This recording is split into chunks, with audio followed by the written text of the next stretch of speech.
Sardar Patel told Nehru, saying, I'm seeing all this analysis about China, how we are both Asian countries, we are going to be great friends. I actually think that today, for the first time in India's history, we are facing a two-front threat. The reply from Nehru was, no, you are very suspicious.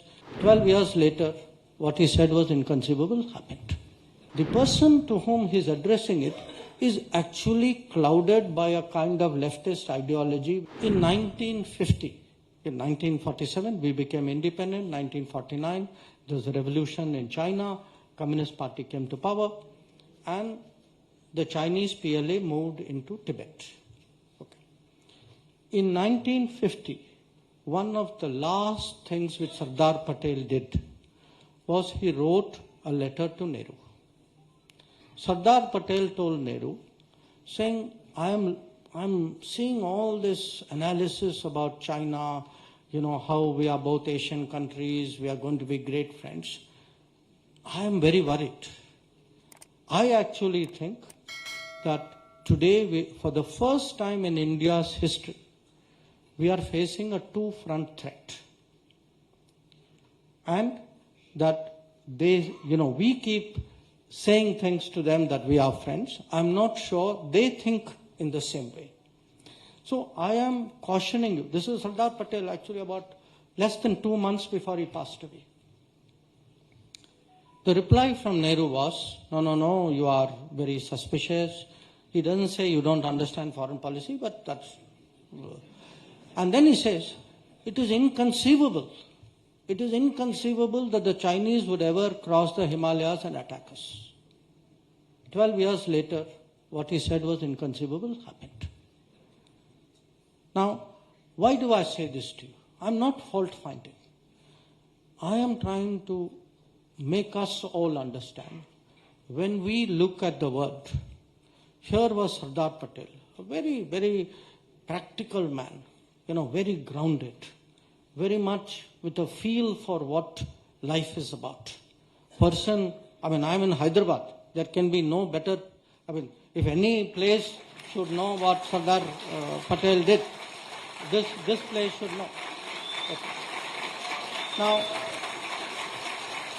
the same Sardar Patel, with his sense of wisdom, practicality, he's actually he's anticipating what is coming in the future.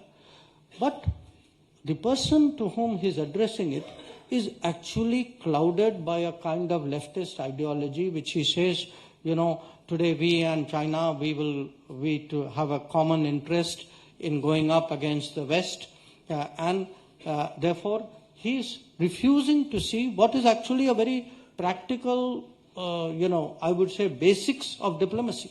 In diplomacy, every country has to be careful about its neighbors.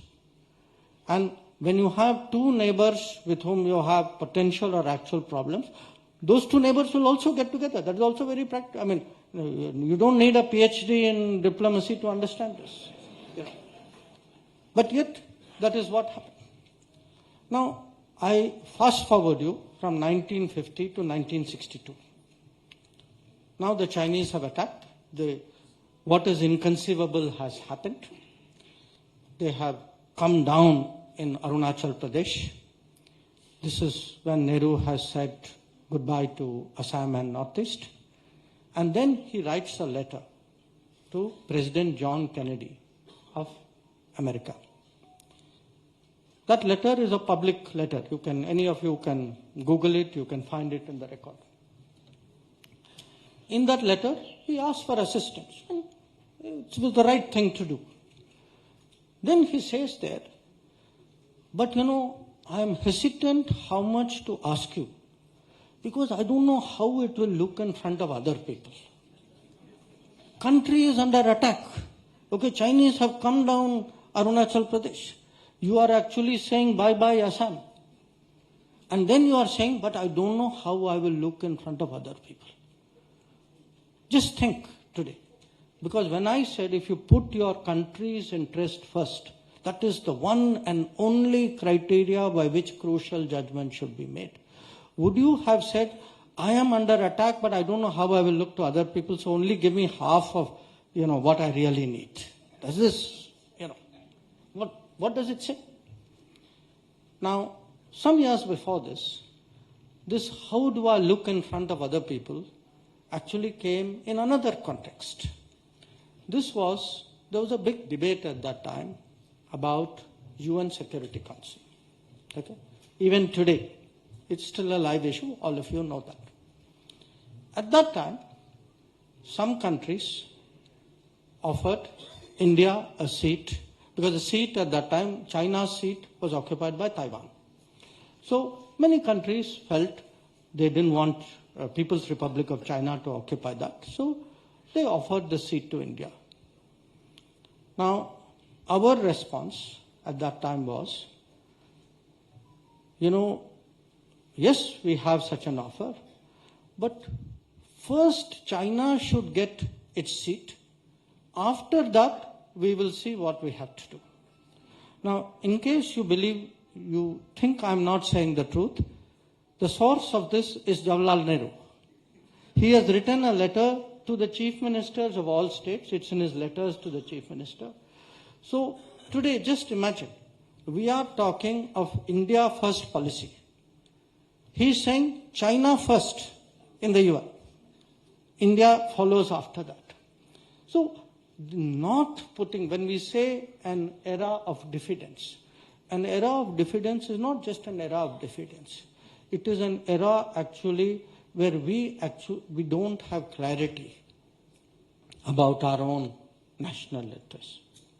That we mix a certain ideological outlook, belief in what should be our contribution to the world, which is, I will also, we also do many good things for the world. But that cannot be at the cost of our national security. It cannot be at the cost of our national interest. For us, that is why India first, Bharat first, and Vasudhaiva Kutumbakam are two sides of the same coin.